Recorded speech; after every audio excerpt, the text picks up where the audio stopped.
Hey, welcome to Booze Hive. In this video, we're going to make a Strawberry Mojito Mocktail, a refreshing, non-alcoholic drink perfect for the summer. Let's get into it.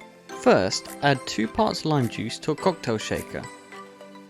Then, add 3 to 4 sliced strawberries, and give these a quick muddle.